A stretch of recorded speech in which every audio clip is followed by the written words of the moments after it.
and welcome back to EDH Deck Building. I am your host, Demo, and I have a deck tech today for you guys. But before I get to the actual deck tech, I'm going to talk about the cards that are involved. There's a little bit to explain here before I get to it. So going back a few months, for those who don't know, there was a Secret Lair drop with the Stranger Things characters, right? It's a television show. A lot of people love it. They made legendary creatures with a whole bunch of those characters, and then they promised us there would not be another snafu like there was with the Walking Dead characters, and they said that they would reprint these as actual legendary creatures in sort of the Magic universe, and they have followed through with their promise. These cards got spoiled the other day. All of those Stranger Things characters got a reprint. Everything else is identical except the name and the art. And the majority of them have this ability, Friends Forever. And when I first saw them, I thought, okay, well, when they reprint these cards, they're going to reprint the Friends Forever as Partner, because Friends Forever kind of doesn't really make sense in Magic, and Partner we already have, but they didn't do that. They kept the Friends Forever because I guess they didn't want them to match up with the partners we already have, right? They thought that maybe with all of the options we have for partners already, there might be some matchups that were a bit too powerful. Not that we don't already have that in the format anyway. I think in that case, you just avoid playing those combinations in casual games. But they stuck with the Friends Forever, and of course, so the Friends Forever can only match with other legendary creatures that have Friends Forever. The partner doesn't work here at all. So only these legendary creatures can match up with each other unless they print more Friends Forever cards at some point. There also is the mono black one, which doesn't have Friends Forever, Arvinox the Mind Flail. And I'm not going to get too much into these cards. Obviously, you guys can easily go check them all out if you want to. They also have Havengul Laboratory, which is a legendary land which can then transform. So that's pretty neat. But I decided to take a quick look at these and find the two Friends Forever pairings that I thought worked the best. And for me, I really liked Bjorna, Nightfall Alchemist, and Elmar, Uvenwald Informant. Because there's a lot of investigating going on with these commanders, a lot of them do match up really well. These are the two that I thought made the most interesting pairing. So Bjorna is blue and a red human 1/3. Tap, sacrifice an artifact. Bjorna, Nightfall Alchemist, deals 1 damage to target creature. Goad that creature. And Elmar is 1 green and a red human 3/2 with haste, and whenever you cast your second spell each turn, untap target creature, then investigate. And of course, they both have Friends Forever. And of course, if you want to play the original ones, which were Lucas and Max, those were the original Stranger Things versions, that works perfectly fine here, right? Mechanically speaking, these cards are all identical. So you can use whichever pairing you want. I suppose you could go with Bjorna in Max if you want to. Really doesn't matter. But this deck tech is technically Bjorna and Elmar, so that's the ones I'm going to talk about. I like the matchup here. You have, whenever you cast your second spell each turn, you untap target creature, then investigate. And of course, your Bjorna has a tap ability, so the untap there works with the Bjorna, and also has a sacrifice artifact. So both of the things going on with Elmar are going to work great with Bjorna. So I really like the matchup there. I think we'll probably be concentrating more on Bjorna's ability. That's a great ability, being able to deal 1 damage to target creature. So you could actually kill a creature with that, obviously, but the goading there probably is the big one. And with Elmar in play, we could probably easily use Bjorna's ability twice in a turn, for sure on our turn anyway. I didn't go too heavy on the casting second spells, like you could do lots of cantrips and stuff like that. I didn't go too heavy that way. I went more of a sacrifice artifact theme, because like I said, I'm concentrating more on the Bjorna here. However, though, we are going to put Jorian Runediver in here, right? Whenever you cast your second spell each turn, draw a card. So we will probably be doing that on our turn quite a bit. So, you know, why not throw this in there? There are a few other cast a second spell each turn cards that you could throw in the deck as well if you wanted to. This is the only one I threw in there.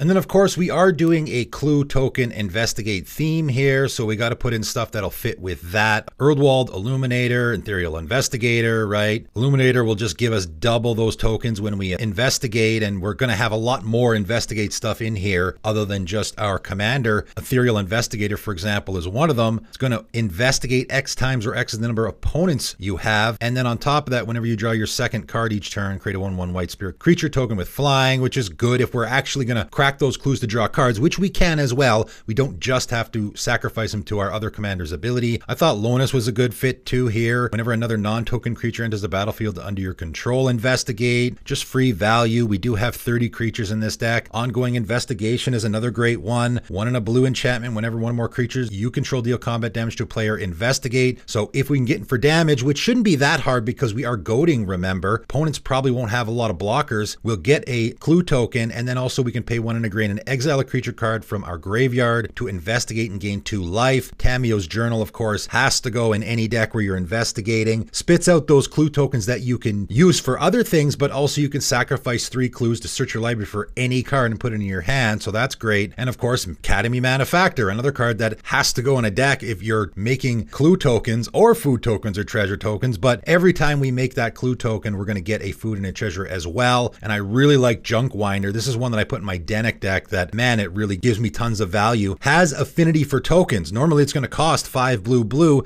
but if you have a bunch of artifact tokens lying around, it's probably going to cost a lot less than that. Might only cost a blue and a blue. And it's a 5/6, and whenever a token enters the battlefield under your control, tap target non-land permanent an opponent controls. It doesn't untap during its controller's next untap step. Of course, the token doublers will always work great in this strategy. I got Adrix and Nev and Parallel Lives in the deck. It's going to give us double the clue tokens and all the other tokens in the deck that we do have a lot of as well. We also want lots of other sacrificing our artifacts type of effects. I got Sage of Latnam and Krark Clan Stoker. And what's great about these guys and a lot of the other ones I put in the deck is they have tap abilities. So again, we're sacrificing artifacts, but we can also untap them with our commander so that we can use that ability again. Krark Clan Stoker, we tap it and sacrifice an artifact to add 2 red, which can be great if we want to be casting more than one spell a turn. Sage of Latnam will just sacrifice those clue tokens to draw a card so we don't have to spend the mana. Orcish Mechanics and Orcish Vandal will both sacrifice those artifacts to deal 2 damage to any target, and Emerald Gear Smasher will sacrifice an artifact to deal 2 damage to each opponent. So that could be great for throwing that damage around. Don't forget, our Bjorna does have a damage ability, so we can just pile up some of that damage if we just want to get a creature off the board. Loreen, the Diversion, also works great here. 2 and a red human rogue, 3/3. Partner with Camber, but of course we don't have black in this deck, so that's not going to be in here. Has first strike and pay 2, sacrifice an artifact or creature, goad target creature. So obviously very similar to Bjorna's ability. So having that as sort of a backup, I think, is great. I don't think that ability is as good, even though you can repeatedly use it. So Bjorna's ability is limited in that we have to tap. Loreen, if we have lots of mana sitting around, we can do it a lot if we have the artifacts and creatures that we can sacrifice. Reckless Fireweaver will be great here, right? 1 and a red human artificer, 1/3. Whenever an artifact enters the battlefield under your control, deals 1 damage to each opponent. So again, this is just going to be a way to help us close out the game. We're going to have lots of those artifact tokens entering the battlefield. Dragon Spark Reactor from the new set Neon Dynasty, I think works good here. 1 and a red artifact. Whenever Dragon Spark Reactor or another artifact enters the battlefield under your control, put a charge counter on Dragon Spark Reactor, and you can pay 4 and sacrifice it. It deals damage equal to the number of charge counters on it to target player, and that much damage to up to 1 target creature. So we can really load the counters on this and just smash our opponent with it and take out their best creature. Couple other artifact token makers, Togo and Loyal Apprentice, are both in this deck. They're not making clue tokens, but they are spitting out those tokens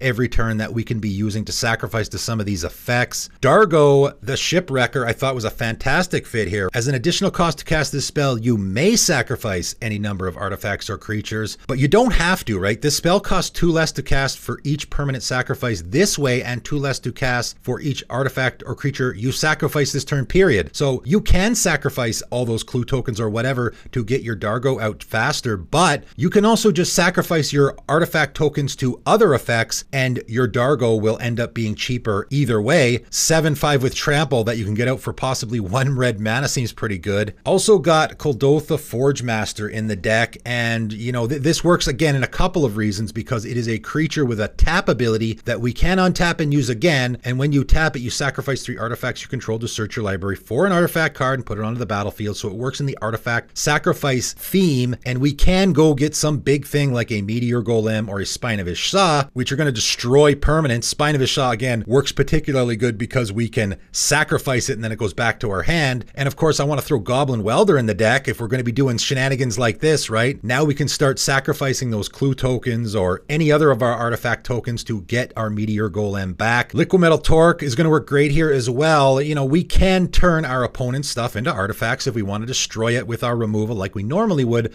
Also, though, we can turn our stuff into an artifact. You know, if we don't have any artifacts lying around, we can just turn one of our lands into an artifact if we want to sacrifice to one of these artifact sacrifice abilities. Of course, cards like Solemn Simulacrum, Ugin's Nexus are going to be great because we have so many abilities lying around that can just sacrifice artifacts. Ugin's Nexus we can just leave in play if our opponents are playing extra turns, but of course, if we want an extra turn, we can just sacrifice it. Solemn Simulacrum is not a card I typically put in a green deck because green ramps pretty well anyway, but you know, I just think it's a great fit here. I'm putting more artifacts in this deck than I normally would put in a green deck. Wayfire's Bauble as well. I don't typically put Wayfire's Bauble in a green deck, but it's an artifact. So if we draw it later in the game and we don't really need the ramp, we can just play it for 1 mana and use it to one of our sacrifice effects. We are goading, right? So I like Heatstroke and Invasion Plans. Both of these are going to be great in here. Heatstroke, at the end of combat, destroy each creature that blocked or was blocked this turn. So we're going to make our opponent's creatures attack. If the other opponent wants to block it, they're both going to end up dying. Either that or they take the damage. It's a win-win for us. And Invasion Plans is going to ensure they block, right? 2 and a red enchantment. Creatures block each turn if able. So now all those creatures that we are goading, the opponent that gets attacked will have to block, and the attacking player chooses how each creature blocks each turn. We could possibly be able to close out the game here without attacking at all. I did throw Propaganda and Kazul Tyrant of the Cliffs in the deck though, because, you know, when you are goading, it can tend to make you a little bit of the arch enemy, and when the goading comes to a close, your opponents are going to get in at you